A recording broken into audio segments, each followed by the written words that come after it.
générosité, des talents et du cœur. C'est la sauce du jour sur studioqualita.com.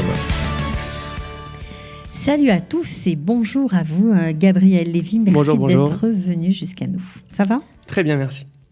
Alors, vous êtes là parce que vous représentez le Bet Midrash Ma'alim Bakodesh du Merkaz Atid Israël, mais il n'en a pas toujours été ainsi, parce qu'en fait, ce Bet Midrash est né tout d'abord d'une initiative personnelle, d'un groupe d'amis. Vous avez voulu remettre au centre de la société civile le Bet Midrash. Alors, pour faire un petit peu l'historique, il y a 2 ans, avec quelques amis, on a fait une soirée par semaine dans les locaux du Machon Meir, une soirée Bet Midrash pour les Olim de France qui cherchent à étudier sérieusement, à la fois en Gomara Halacha et à la fois en pensée juive. Et on a eu, il y a quasiment 1 an, l'opportunité de rejoindre et de s'associer au très beau projet qui est le Merkaz Atid d'Israël, dont vous avez entendu parler, j'imagine. Vous avez accueilli, je crois, son fondateur, Monsieur Meir Ehrenfreund. Tout à fait. Et la leaderée, la directrice de Merkaz Atid d'Israël. Exactement. Et donc, on a eu l'opportunité d'ouvrir un Bet Midrash tous les soirs de la semaine qui puisse proposer aux Olim de France de l'étude. Alors, on va y revenir, on va rentrer dans les détails, on va expliquer, on va parler de l'équipe, du programme, de ce que vous proposez. Mais moi, d'abord, j'aimerais me focaliser sur cette idée. Parce qu'après tout, on vous voit, vous êtes jeune, vous êtes vous-même avrer. Donc, dans quelle yeshiva ? C'est une yeshiva qui s'appelle Haramor, okay. Dans le programme de Rabbanout de cette yeshiva. Donc, quand on dit avrer, pour ceux qui ne savent pas, qui sont en France, qui ne connaissent pas forcément ce vocabulaire-là, c'est que vous ne travaillez pas, vous étudiez toute la journée. Je suis en formation. C'est-à-dire que je suis dans mes années d'études. Okay. Et on me dit avrer lorsque la personne est mariée. Bachur yeshiva lorsqu'il est non marié. Avrer lorsqu'il est marié. Alors, vous êtes en Israël depuis 11 ans. Vous êtes avrer vous-même. Vous êtes déjà, on va dire, dans le sérail. Vous n'étiez pas obligé de vous lancer dans une aventure pareille et de vous intéresser à ceux fraîchement arrivés qui ne parlaient pas forcément l'hébreu, qui ne pouvaient pas étudier directement en hébreu. Alors notre Bet Midrash n'est pas fait pour ceux qui sont uniquement fraîchement arrivés, il est fait pour les gens qui ont une soif d'études sérieuses dans les différents domaines de la Torah. Moi, particulièrement, j'avais en tête, lorsqu'on a monté ce projet, 2 amis qui sont des gens extrêmement intéressants, extrêmement intéressés, et qui ne trouvaient pas de structure lorsqu'ils sont maintenant dans leurs études ou lorsqu'ils travaillent, où ils peuvent trouver une étude sérieuse et profonde, 1 fois, 2 fois, 3 fois par semaine. Donc on avait ça en tête et on a voulu l'ouvrir. Donc en fait, ce qui vous a motivé, c'est un peu tendre la main à des proches dans un premier temps et puis élargir le cercle, évidemment, pour leur faire partager votre amour de l'étude, c'est ça ? Exactement. On va y revenir, mais je pense qu'on est dans une société qui a besoin de ce temps de Bet Midrash, une société qui reçoit beaucoup d'informations, reçoit beaucoup de débats, ça va vite, et il y a un manque, à mon avis, de réflexion de fond, de réflexion sur texte, pas juste écouter un cours dans la voiture de temps en temps, mais s'approprier les textes. C'est bien ou pas déjà d'écouter un cours dans la voiture ? C'est pas mal. Tout est bien, la question c'est ce qu'il y a mieux. Et c'est pas évident, évidemment, c'est pas évident de prendre ce temps-là, mais je pense que c'est une ambition qu'on doit avoir, de prendre ce temps d'une réflexion qui est une réflexion plus de fond, au sein d'un Bet Midrash, avec des amis, avec des enseignants. À mon avis, ça apporte quelque chose à notre société.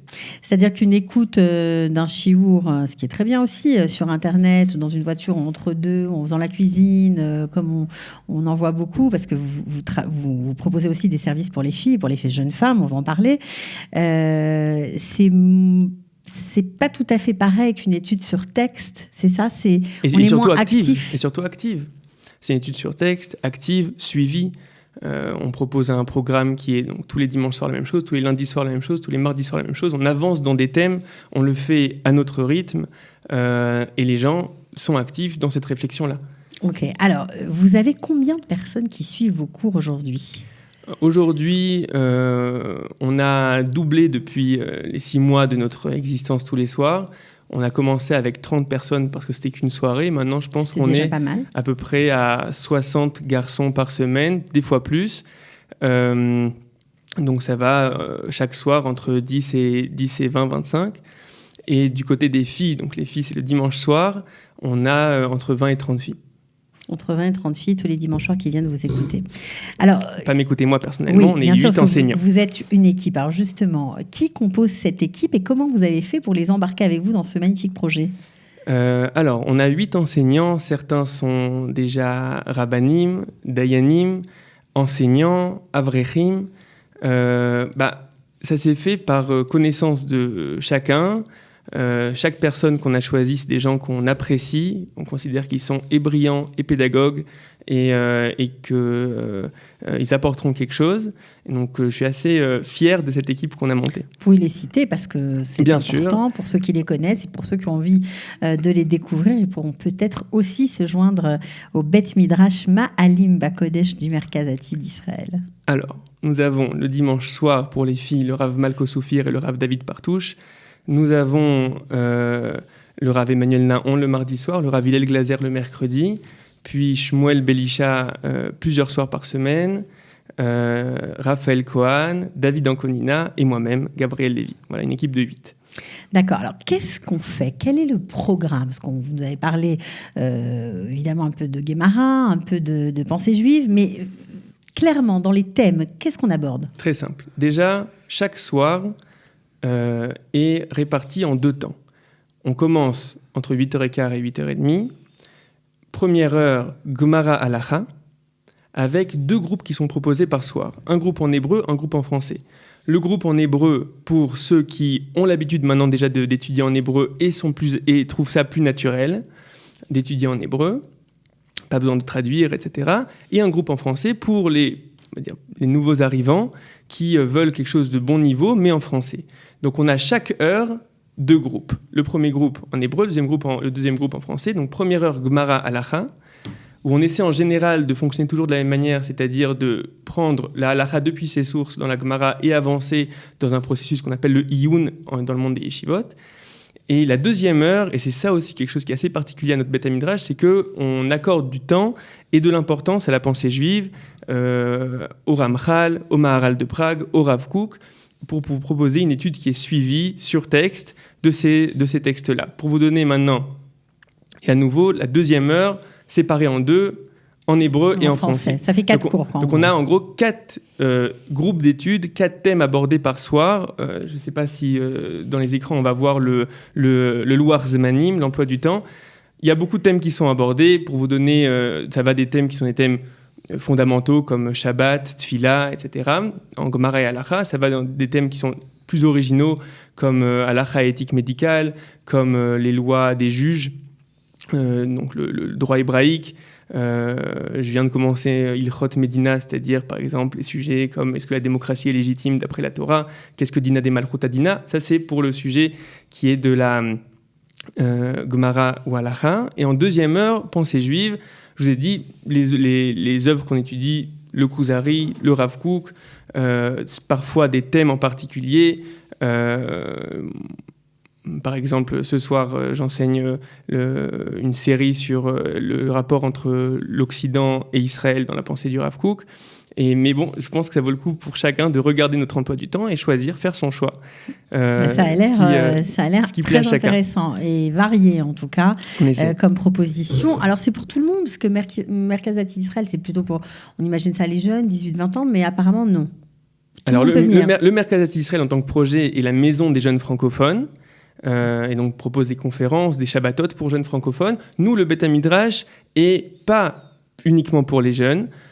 De fait, on a la majorité des personnes qui viennent qui ont entre 20 et 40 ans, beaucoup d'étudiants, des étudiants de Givatram, etc. Mais on a aussi des jeunes professionnels et on a quelques personnes qui sont plus âgées que 40 ans et ils sont les bienvenus. D'accord. Est-ce que c'était important pour vous de réaliser, de vous lancer à bras-le-corps, on va dire, dans ce projet, de le réaliser ? J'aimerais parler de 3 points qui, à mon avis, sont importants dans la notion de Beth Midrash et ce Beth Midrash en particulier. Le premier point, c'est ce que je vous ai déjà dit, qui est la place que chacun doit faire pour une réflexion de fond une réflexion de fond sur nos textes, une réflexion de fond à la fois en pensée juive, à la fois dans le côté plus halachique, une réflexion qui est active.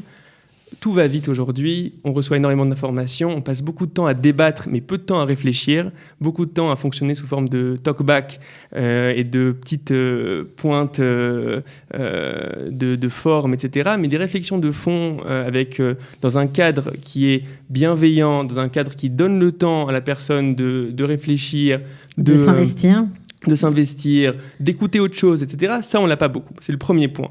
Le deuxième point, c'est le fait qu'on est un Beth Midrash de Olim. Et on est un Beth Midrash de Olim dans une certaine période de l'histoire juive, qui est la période du retour d'Israël sur sa terre. Et à mon sens, c'est une période qui demande à être comprise, étudiée et réfléchie. On est face à quelque chose qui est métahistorique, qui est extrêmement profond. Et le problème, comme dans tout, c'est qu'on peut avoir un regard d'en bas, un regard, on va dire, assez basique des choses. Passer aussi à côté de ce mouvement historique, tout simplement. Et on peut avoir comprendre l'importance. Et on peut essayer d'avoir un regard qui est un regard plus profond, qui est un regard plus global des choses, essayer de comprendre les enjeux et ce en quoi il nous incombe peut-être de prendre une part dans cette grande histoire. Quels sont les enjeux? Donc ça, c'est le deuxième point. Et le troisième point, pour finir, c'est que souvent, on a l'habitude d'accorder du temps à l'étude, en général après le bac, des quelques années d'yeshiva, première, deuxième année, etc. Et lorsque vraiment on rentre dans le monde des études, dans le monde professionnel, alors on n'a plus tellement de temps. Et des fois, ça crée une espèce d'impression qui était c'était intéressant mon étude, mais c'était un petit peu utopique, c'était un petit peu naïf. C'est-à-dire quoi, quand on confronte les difficultés de la vie, c'est ça qui vous semble déconnecté par rapport à... Les gens rencontrent la Torah à un âge qui est relativement jeune, okay. et à mon avis... Ils n'en comprennent pas les implications dans le quotidien, c'est ça? Pas uniquement ça. À mon avis, il y a une maturité qui vient avec le temps, et cette maturité-là, il faut l'amener au Beth Midrash. Il faut l'amener au Beth Midrash, et pour soi, et pour avoir des réponses et une réflexion qui est à notre nouveau niveau, au niveau qui est maintenant plus mûr, qui a une autre expérience, qui a une relation plus complexe. Et à mon avis, c'est bien aussi pour le Beth Midrash et pour la Torah même, d'une certaine manière, qui n'est pas juste étudiée par des jeunes encore non expérimentés. Avec des notions qu'ils ne comprennent pas tout à fait. Exactement, je ne pense pas que ni le Maharal ni le Rav Kook n'aient écrit pour des gens entre 18 et 20 ans, peut-être aussi, mais je pense qu'on a beaucoup, beaucoup à apprendre et à enrichir ce domaine-là à 40, 50 ans. À mon avis, il y a beaucoup, beaucoup de choses qui peuvent se faire. Bon, écoutez, ça m'a l'air vraiment très nourri et réfléchi comme projet. Quels sont les objectifs pour la suite, pour l'année prochaine? Continuer tout simplement? Alors on continue, on est à l'écoute aussi des soifs de chacun. Ils nous voulez ouvrir ailleurs qu'à Jérusalem? Peut-être, je sais pas. Pour l'instant, c'est pas encore on n'y pense pas encore. On est à l'écoute de chacun, si les gens ont envie d'étudier certains sujets. On a ouvert maintenant un groupe de Shalom Bayit le mercredi soir parce qu'il y avait une demande. On est à l'écoute. Je vous ai dit, moi, mon objectif, d'une certaine manière, c'est que le Beth Midrash redevienne une norme dans nos vies. Comme on peut parler du Daf Yomi qui est devenu un peu une norme. Alors, pas réservé à quelques-uns, quelques érudits, mais à tous. Ouais, je pense que vraiment ça apporterait et aux érudits et à ceux qui étudient. Ok. Alors, est-ce qu'on peut vous contacter si on a envie bien de participer à vos activités, de découvrir tout simplement votre Beth Amikdash? Bien sûr, très bien. Alors, premièrement, Beth Amikdash, décidément, ouais, j'ai fait un lapsus. Vous avez dit quoi? Beth Amikdash. Beth Amikdash. Qui c'est? Alors, les différents moyens. Nous sommes sur Facebook avec la page du Merkaz Atid Israël. Là-bas, vous pouvez trouver toutes les informations sur le Beth Midrash en particulier, avec donc l'emploi du temps, etc. Mon numéro est sur les affiches de l'emploi du temps. Et tout simplement, venez au Merkaz Atid Israël. On va redonner l'adresse. 9 Rehov Ameasef, juste derrière la Tachana Merkazit de Jérusalem. On est là-bas tous les soirs de la semaine, à partir de 8h15 jusqu'à 11h. Donc, on est là, on est disponible, vous pouvez venir, vous faire votre propre impression, essayer plusieurs Je crois que sortes ce sera vraiment le mot de la fin parce que le mieux, c'est de juger sur pièce. Après tout, si vous êtes là, on n'a plus qu'à passer la porte, à venir écouter un shiur. Exactement. Juste à propos du Beth Midrash des filles, je ne suis pas sûr qu'on en ait assez parlé. Le Beth Midrash des filles propose aussi en 2 temps. Les cours sont pour l'instant qu'en français et pas encore en hébreu.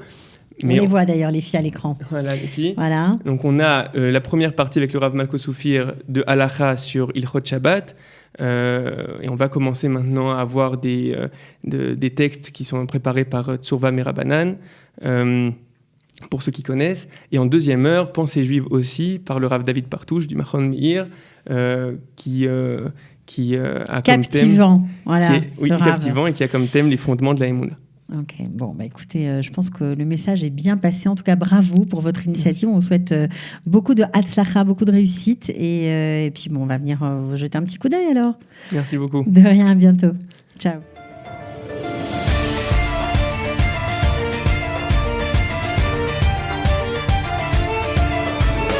De la générosité, des talents et du cœur, c'est la sauce du jour sur studioqualita.com.